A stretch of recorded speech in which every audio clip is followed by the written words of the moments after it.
हुए जब मुझे एक समाचार मिला कि बीटीसी टीईटी का टेस्ट था, एक गिरोह कहीं से उसने पेपर लीक किया।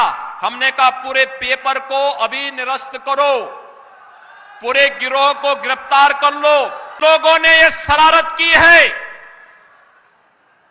वे भी सुन लें, उनके खिलाफ गैंगस्टर के तहत दर्ज हो रहा है और उनकी संपत्ति को जब्त कराने और राष्ट्रीय सुरक्षा कानून के अंतर्गत उनको सबको निरुद्ध करने जा रहे हैं। और ये वीडियो को जरूर इतना फैलाओ ना कि ये जितने भी पेपर लीक करने वाले हैं, ये सारे जितने भी लोग हैं जो पेपर लीक करने में रिश्वतखोरी में लगे हुए हैं ना, इन तक पहुंचे। हेलो दोस्तों, welcome to my YouTube channel. तो दोस्तों सभी को सबसे पहले सूर्य के उत्तरायण होने पे मकर संक्रांति और घुघुतिया त्योहार की बहुत बहुत बधाइयां। तो दोस्तों मुझे ये समझ में नहीं आ रहा है कि हमारे देवभूमि में ये राक्षस कहाँ से आ गए हैं। मतलब बार बार इनका जो डंक है वो बेरोजगारों को ही क्यों लग रहा है। पहले एक एग्जाम होता है जिसका नाम होता है वीडियो, बहुत सारी उसमें काली भेड़ें निकलती हैं, पेपर लीक हो जाता है। हमारे राज्य से लेकर दूसरे राज्यों तक में उसमें काली भेड़ें पकड़ में आती हैं और उसके बाद एक ऐसा माहौल क्रिएट हो जाता है कि यार सबको लगने लगता है वाह अब तो बिल्कुल अच्छे दिन आ गए, अब तो जो पेपर आएगा होगा वो बिल्कुल इतना अच्छा पेपर होगा, सब कुछ बढ़िया हो जाएगा और जो मेहनत करने वाला बच्चा है वो बिल्कुल एग्जाम निकाल ले जाएगा। यहाँ पे एक दूसरा एग्जाम होता है, अभी अभी एक पटवारी का एग्जाम होता है और उसके 2 दिन के अंदर में आंसर की आई नहीं है और उससे पहले न्यूज आ जाती है कि वो भी लीक हो गया और री एग्जाम होगा। मतलब ये हो क्या रहा है। दोनों आयोगों से कहना चाहता हूँ, यूकेएसएससी यूकेपीएससी, कि भाई ये क्या कर रखा है। मतलब आपने मतलब ये मुझे ये समझ में नहीं आ रहा है कि अभी जब इतना माहौल खराब हो गया, इतनी ज्यादा काली भेड़ें भूरी भेड़ें सब कुछ पकड़ में आ गई और बहुत सारा मतलब इतना सब कुछ निकल के बाहर आया, माहौल इतना खतरनाक बन गया कि कोई अगर करने वाला भी होगा कुछ ऐसा तो वो भी करने की ना सोचे। तो मुझे ये समझ में नहीं आ रहा है कि आप पहले क्या करते होगे। मतलब जब अब ऐसा हो गया उसके बाद भी पेपर लीक हो रहे हैं, सेटिंगें चल रही हैं, तो भाई पहले क्या होता होगा मुझे ये समझ में नहीं आ रहा है। मेरी समझ के बाहर है कि भाई पहले क्या स्थिति होगी और अभी क्या स्थिति है। मतलब यार कैसे लोगों को आपने आयोग में भरा है कुछ पैसे के लिए। मतलब आप यार बेरोजगारों का भविष्य से खिलवाड़ कर रहे हो। मतलब आप एक बात सोचो, सबसे पहले क्या होता है, एक विज्ञप्ति आती है, एक विज्ञप्ति निकलती है, उसके बाद क्या होता है, फिर वो उसका फॉर्म भरने की डेट आती है, फॉर्म की लास्ट डेट आती है, फिर उसके बाद क्या होता है एग्जाम की डेट आती है, फिर किसी में फिजिकल है तो होता है, नहीं तो एग्जाम होता है, किसी में फिर टाइपिंग टेस्ट होता है और ये होते होते उसके बाद फिर जाके जब सब कुछ हो जाता है फिर रिजल्ट आता है, फिर रिजल्ट आने के 1-1.5 साल बाद ज्वाइनिंग मिलती है। मतलब ये सारी प्रोसेस में कम से कम 3 से 4 साल लग जाते हैं और उसके बाद जाके किसी की नौकरी लगती है। और उससे पहले आपको बताऊं कि इसका जो पीछे का है, अगर आप पीछे रिवाइंड में जाएंगे ना तो पिछले कम से कम 5 या 6 साल की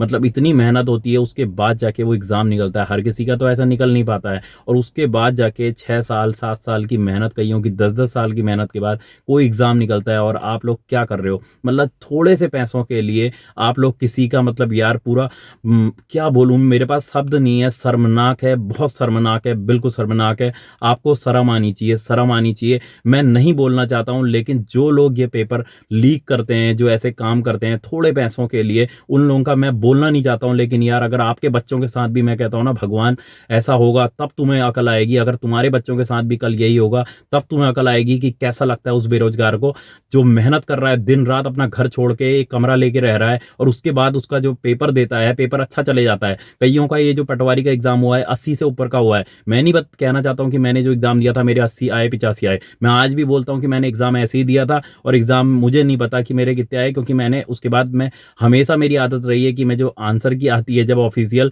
तब उसके मार्क्स जोड़ता हूं। इसकी तो आई नहीं यार, पहले ही हो गया। तो मेरे ख्याल से जितने भी चाहे मेरे 65 बन रहे हो 70 बन रहे हो, मैंने क्योंकि पेपर खाली नेट प्रैक्टिस कर दिया था। लेकिन जो बच्चे मेहनत वाले हैं, जिन्होंने मेहनत से दिया था, जिनको नौकरी की बहुत ज्यादा आवश्यकता है, हम तो नौकरी में पहले से हैं, तो उनका मतलब यार क्या बोलूं, जिनके 80-85 नंबर आ रहे थे, जिनका सिलेक्शन था, जो मतलब लोअर कैटेगरी में होने के बाद भी उनके 75 प्लस मार्क्स थे, उनका सिलेक्शन पक्का था, उसके बाद उनके साथ ये होना मतलब बेहद शर्मनाक है। इसके लिए मैं उन शब्दों को बोल नहीं सकता हूं क्योंकि ये सोशल मीडिया है, यहां पर नहीं बोल सकता हूं, लेकिन तुम्हारे लिए वही शब्द बने हैं। हमारे जो दोनों आयोग है ना, उनसे मैं कहना चाहता हूं कि यार तुमने अपनी क्या स्थिति बना के रख दी है। हमारे जो आज का युवा है जो दिन रात मेहनत कर रहा है ना, वो तीर्थ से ज्यादा तुम्हें पूछता है।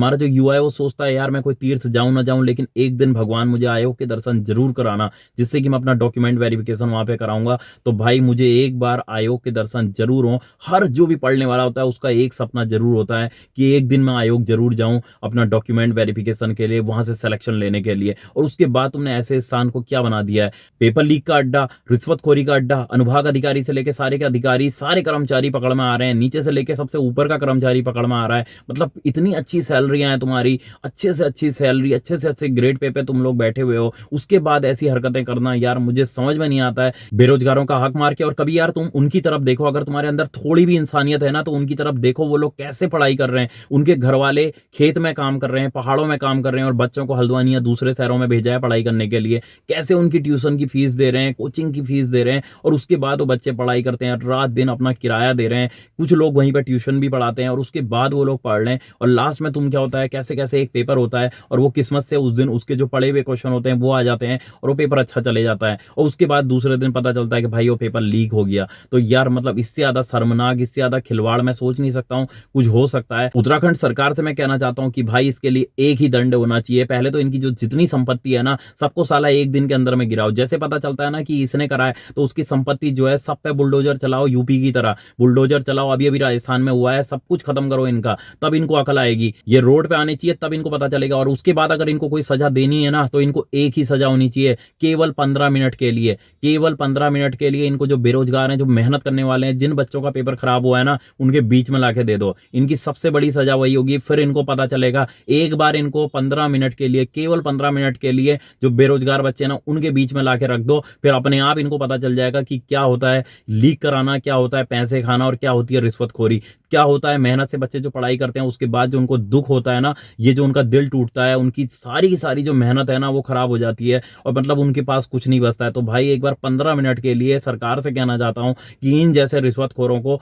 बेरोजगार जो बच्चे हैं जिनका पेपर खराब हुआ है, उनके बीच में ला दो, पटक दो उनके सामने लाके। फिर इनको पता चलेगा कि आगे से क्या होती है रिश्वतखोरी। और जितने लोग तुम लगे हो ना ये पेपर लीक कराने में, आगे भी, अब तो हमें बिल्कुल भी विश्वास नहीं रहा कि भाई आगे कोई पेपर लीक नहीं होगा। अभी तक तो हमने सोचा था यार वीडियो में इतने सारे पकड़ में आ गए, अब तो आए को सब कुछ ठीक होगा। लेकिन अभी भी जो लोग लगे हो ना तुम्हें पेपर लीक के चक्कर में, देखना तुम भी रोड पे आओगे एक दिन, तुम भी रोड पे आओगे। और जो तुम दूसरों के बच्चों के लिए कर रहे हो ना, एक दिन तुम्हारे बच्चे भुगतेंगे। मैं चाहता नहीं हूं ऐसा बोलना, लेकिन सच में, क्योंकि कर्मों की सजा भाई मिलती है। जो कर्म तुमने करे हैं वो कर्म तुम्हें भी फलेंगे। तो एक दिन तुम्हारे बच्चे भी जो है ना वो भी रोड पे जरूर आएंगे। जिनको तुम आज रोड पे ला रहे हो एक दिन तुम्हारे भी जरूर आएंगे। अब तक जो हुआ हो गया, लेकिन अब हम बिल्कुल भी कुछ नहीं सहेंगे। अब जो दोनों आयोग हैं उनसे मैं कहना चाहता हूं कि ये अंतिम ही होना चाहिए, क्योंकि ये अति की भी अति हो चुकी है। अब अगर ऐसा होता है तो फिर युवा खड़ा होगा, और युवा अगर खड़ा हो जाता है तो फिर कोई ताकत उसे रोक नहीं पाती है, क्योंकि भरोसा बनाना बहुत मुश्किल होता है। और आपने भरोसा एक बार नहीं बार बार तोड़ा है। और जो हम युवाओं को रोज बताते रहते हैं यार कॉन्फिडेंस से पेपर दो, ऐसे दो वैसे दो, ये सारी बातें बेमानी कर दी हैं आपने। मतलब ये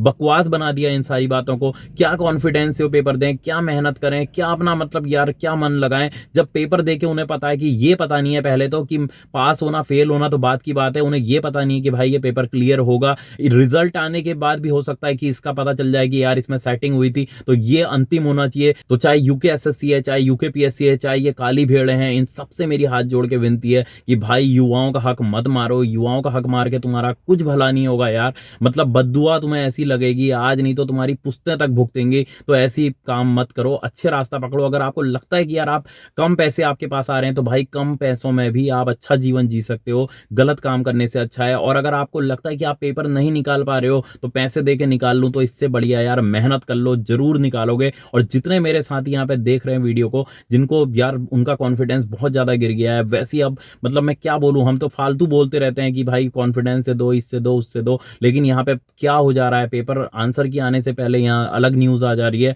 तो भाई मैं उनसे कहना चाहता हूँ आप लोग अपना कॉन्फिडेंस बनाए रखो।